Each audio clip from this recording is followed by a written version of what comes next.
There's a myth going round town that when you get older you just sit down and start rocking, just rocking.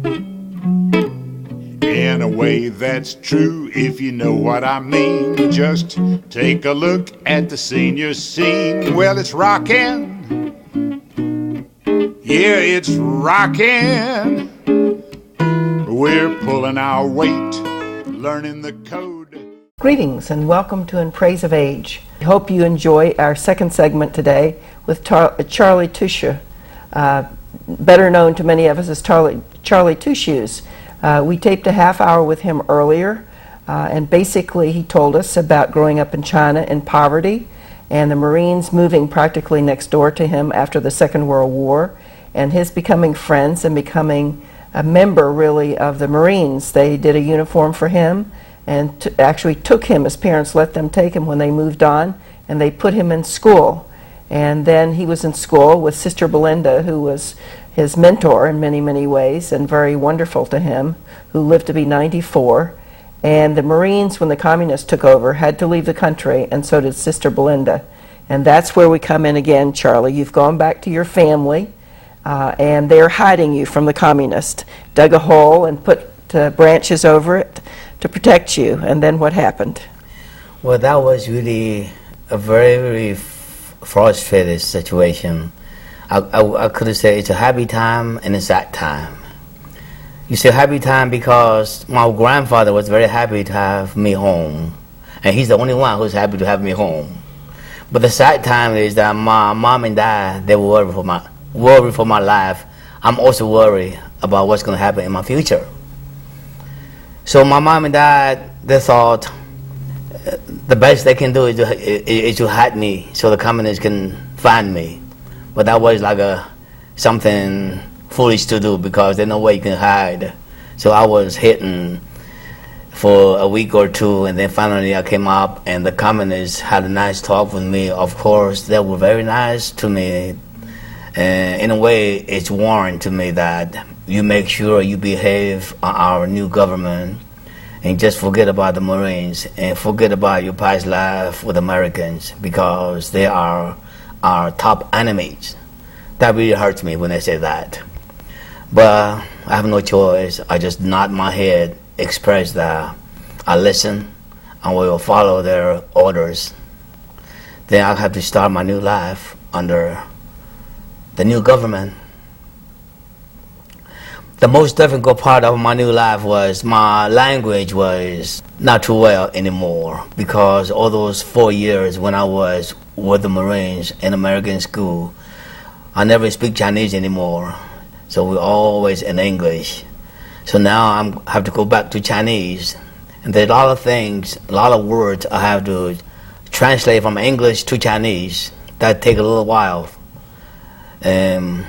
So my father and my grandfather take me to the field and teach me how to work. And of course, I've always been very healthy. I'm strong. So I was willing to do whatever I have to do in my new life. And then there was some very close friend of mine who has advised me, said, "You're so good in English, it's really a waste for you not have no opportunity to use your good skill in English. And also in the future, if you continue this kind of life, it's not going to do you any good because the communists, and in other words, our government doesn't like Americans, and that's where they look at you because you were raised with Americans, and they consider you as part of American, even they don't tell you, but that's the way they are." This is a very sincere friend who told me advice. They said the only way I would advise you to get an education because our government is very in lack of intellectual people. So if you get a good education, the government will need you. They may excuse your past. You can still make a normal living. But I was at the age of 16 at the time, and I can't even speak my own language. How can I go back to school? They said, well, don't worry, I will help you. This friend of mine, he's still alive. He's a director of the Qingdao cardiology department. He advised me, he said, I will help you all I can to catch up with all the Chinese language, all the courses you need to take to go to school. So he helped me. I went through a lot of effort to try to catch up with the language. And finally, when I was 17, he said, you have to go start all over again, because in the school is something cannot be done overnight. Education is a long process. He said, you guys start from grade school up. How can anybody at that age go to grade school, 17, you go to grade school, which is elementary school? So in my own village, it's kind of embarrassing for me to apply to go to school in elementary school at the age of 17. So he's got some connection in the neighbor village who also had an elementary school, and asked for a special favor to accept me. So it took me a year and a half to finish elementary school, which is sixth grade. And I was at the age of 19. You never heard anybody at the age of 19 just finish elementary school. And then I have to go through a special test to pass for high school, which I failed, because the only thing that's good with me is my math. I was always good in math, but my language just barely good enough to pass average grade. So I failed the test for high school. And then this friend encouraged me, don't give up. You do anything you can. I will do everything I can. And we can go through a special program they call the equivalent education program, which means you don't have to go to school. If you complete all the courses required, you can still apply for college. So I studied 3 years, work in the field, and study all the spare time at night. So finally, he said, I think you can apply for the examination for equivalent test. So I was lucky. I passed their test for equivalent certificate to apply for national college examination. So he was advising me, no matter what subject they will send me, just go ahead, take it, and go to college. It doesn't matter what you study. But I was prefer try to go to medical school. I said the only thing I would like to be is to be a doctor, if possible. He said, you just go ahead, apply, and see how your score come up. So finally, I took the national college examination, and my score was not too high, but it was just barely enough to be accepted. So my first choice was medical school, and they checked my records, and they found out of my past is haunting me. So because of my bad record, they didn't accept me to medical school. So instead, they have assigned me to study agriculture. So I went to, that's when I started agriculture school. I finished, it's a 2-year program. So because I don't want to go to school forever, because I have to support my family. I have no money to support myself. So that's why I took the 2-year program to agriculture college. And I had a degree in silkworm raising. I raised silkworms. You know, China has a long history of silk product. Right. So I was specialized on silkworm and mulberry trees cultivation. So the government has, after my graduation, they have assigned me to work in Jinan. Jinan is what you call the capital of the Shantung province. So I started work for the government as a research work, And the whole department where I work with, all my colleagues, they were nice to me. And somehow they found out my background. They knew I was with the U.S. Marine. They found out I went to American school. I was good in English, but nobody was there to test me because their English is not good enough to compare with me. But anyway, they kind of was very sympathetic, and tried to help me, which they did.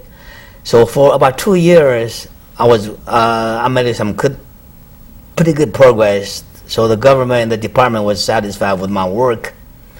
But one day, something unexpected happened.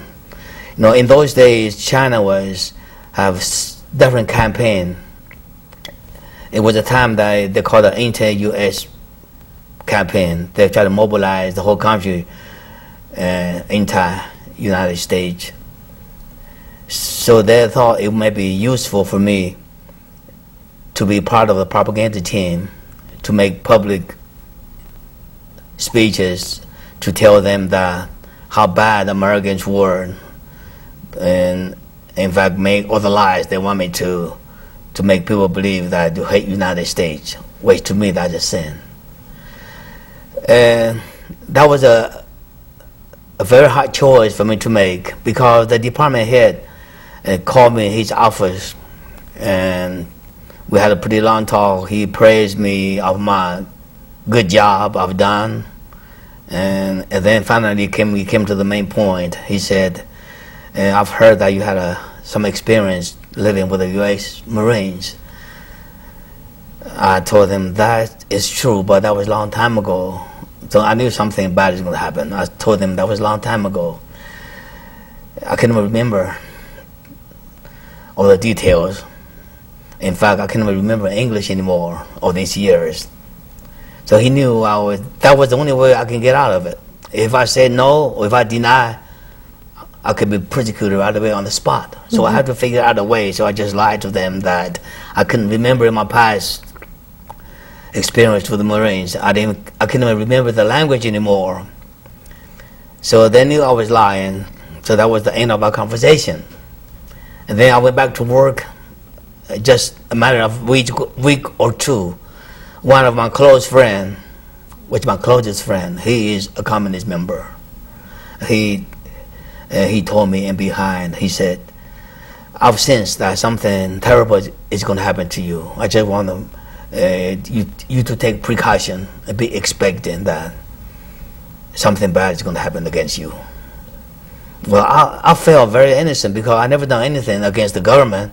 I never said anything bad. I never done anything bad. So what? What can it do with me? But finally, my department told me that we are overstaffed. In other words, I was fired and sent back home. In those days, whoever is fired from your job, that means the next thing that's going to happen to you is being arrested, because the government already got your record. The police department, they're all connected. It's not like just let you go, that's the end of it. So that was only the beginning of disaster in the future. So I was sent back home. I still pray very hard, Lord, you got to help me to get out of this. And I don't mind to be persecuted. I don't even to be killed. I don't mind, because I always believe in you, and you've always been with me. I pray very hard. So the time come, I was arrested and accused of, because they have no proof, no evidence to say I was a spy. But in a way, I was under suspicion as a U.S. Marine spy who worked with the Marines, who would not cooperate with the government with a new policy. And also, before that, there is a story. During my work in the research department, and I was assigned with a group in the countries where in those days there was great starvation, and the farmers couldn't even have food to feed themselves. Everybody was starving. They stopped going to work anymore. So the government has to think a way to get all the people who work for the government department go down to different areas, try to persuade the farmers to come back to work. And there was 2-3 years of no harvest. The drought was very bad. And in fact, that was the time when the Russian and China relationship went bad. So the Russian want their debt back. China have to pay the Russians what they own the Russians, the government. So the government really they don't know what to do in those days to survive. So while doing that, I was working at a commune which in the country, about 100 or 200 far from where I work. And I was assigned to a couple Chinese village. I was in charge to investigate how many people are starving, how much food they need to be rationed each month. Since I feel so sympathetic about those poor people who are starving, how can you make them go to the field to work when they have nothing to eat? So I came up with a bad idea that really put me on the bad spot. And because all the numbers I took from the villages, I have falsified it double as that really was, so they can get more ration from the government. Of course, the village people appreciate me. They can get more rations every month. The government will send them food. But the number what I have reported is far exaggerated. So they found out that too. But at the time, they didn't charge me as a crime because whatever I did, it was not for myself. I did that for the villagers so they can get more food. They can have more strength to work in the field. They filed no charge against me. But now it's the time they brought those back. It's haunting me. They said of falsification against the government, that is a crime. And then connected with my discooperation to be in a propaganda team, that was the second. So all this put together, and I was persecuted. I was sent to jail for 7 years. And then later on, I was released from jail, and then I was under house arrest for another almost 10 years until 1974 when China and U.S. relationship resumed. That's when they said America is no longer their enemy. So they let you out of prison at that point. You must have been in your early 40s by then? I was 39. Late 30s? I was 39 when I was released from prison. And still I was under house arrest after that. House arrest means you can live in your own family with your family in your home, but you have no civic right. And whatever you do is being supervised, being watched. Being watched. That's what you call house arrest. Were you married during that time? Yes, I was married already, and my wife, she was a school teacher before, but after I was released from prison, she was fired from the school system because her husband was on the suspicion of espionage against their own government. And at this time, my son, who is now the chef in my restaurant, he was 8 or 9 years old when I got out of prison. But when my son was only 2-3 months old, I was arrested. So I haven't seen my son until after I got out from prison. And after I got home, and like when the relationship solved between the two governments, so things it's become easier for me. And of course, at the time, my wife, she was fired from the school system as a teacher. So she worked in the field, and I worked in the field. And then the third year, we had our second son, David, who is now a doctor. Who has a shop very near the senior right. center. He's got Dr. his own, Two Shoes. In fact, if you mention my son, David, I'm so proud of him because when we first came to the United States in 1985, I told him, you don't know no English at all, but I want to make sure that you be a good doctor in the future.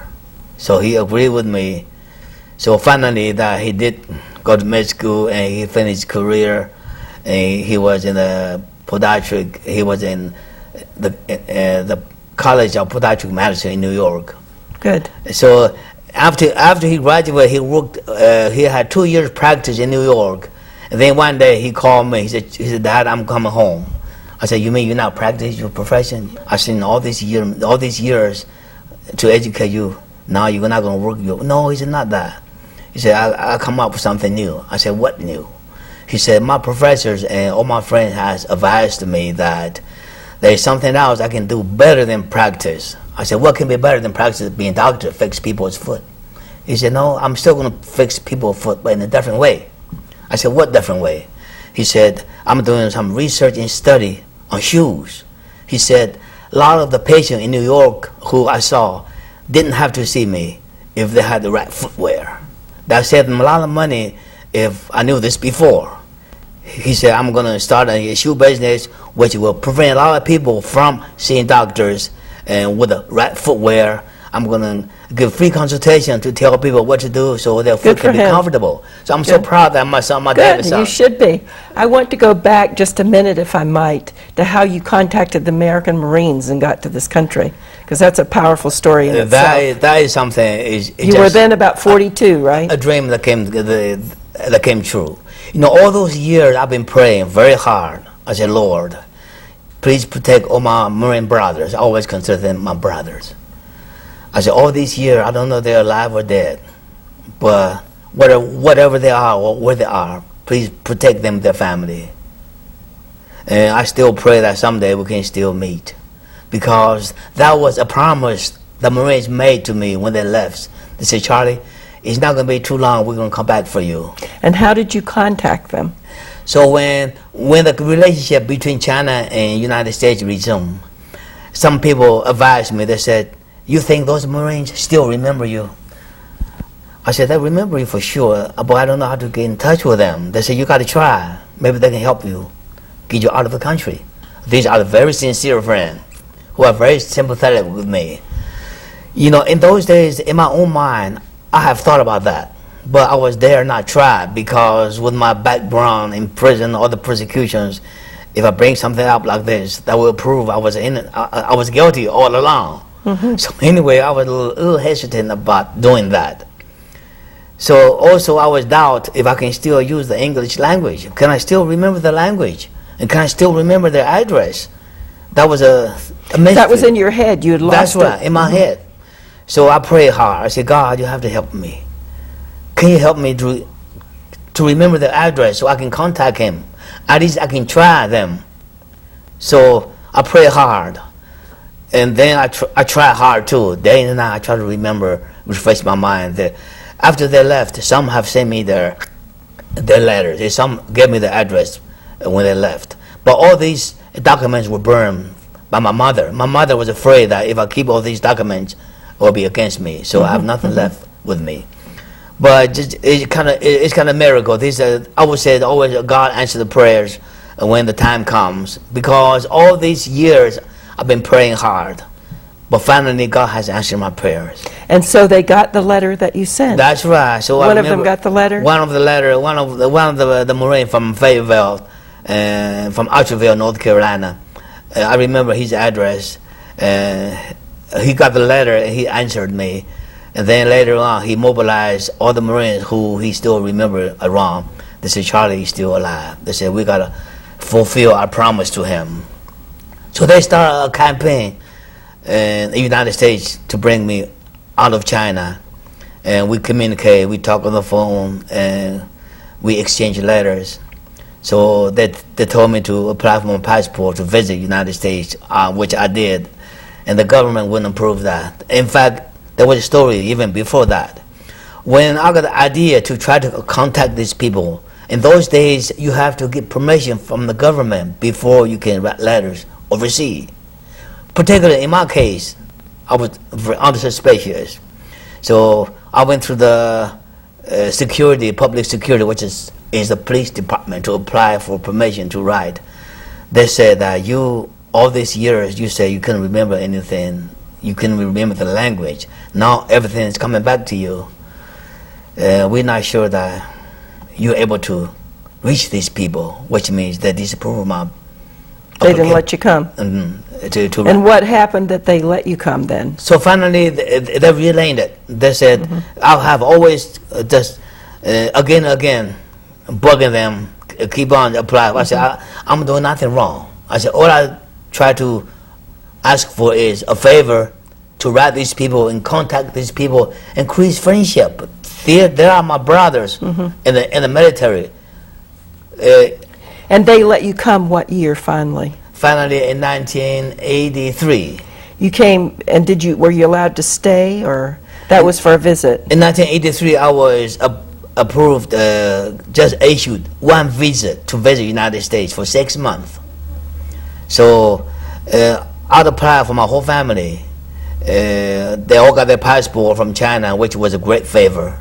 China do not do this to people, give you passport for the whole family in those days. And so the family came. We're running out of time. That's why I'm sort of. The family were not able to come, so I have to come by myself in 1983, and waited 2 years later before the family can join me. So you were here, though. You didn't have to return. That's right. And then the family joined you? And then the family joined me in 1985, and my wife and you have 3 children, two right? sons and a daughter. They all came together in 1985. And your daughter's a pharmacist. She's a pharmacist now. In fact, I'm proud of my children. That's what gave me the... Your family is wonderful. I'm very much blessed. I always thank God that brought me this far. And I know, before we finish, I want to include something else, that you dreamt of becoming an American citizen. And I know that happened not long ago. When did that happen? That will happen in 2000. In 2000, you became an American citizen. I was very proud to be What a one. red day. Because all the Marines has told me, Charlie, we're looking forward for someday you're going to be one of us. Even you're already one of us 30 years ago, but not officially. So finally, officially, I become a citizen. So becoming an American was really a major thing for you. I know you're a terrific gardener, too, that you really enjoy gardening. You know, gardening is my top hobby. Yeah. And all my spare time, nothing but spent in my garden. It's a great relaxing. In my garden. Charlie, I know you brought your instrument, and we're running out of time and not having time to play it. But I know at Christmas Eve you play it and do Christmas carols at your restaurant with people that you invite, and it's an absolute delight with your 2 grandchildren there, the granddaughter and the grandson. And I want to say to you how pleased we are that you're an American citizen and all the contributions that you make to this community. Very proud to be, and all the Marines, my brothers, are proud of me too. So I want to do whatever I can to make a better world. Thank you very much. There's a myth going round town that when you get older you just sit down and start rocking. Just rocking. In a way that's true, if you know what I mean. Just take a look at the senior scene. Well, it's rockin'. Yeah, it's rockin'. We're pulling our weight, learning the code, clicking our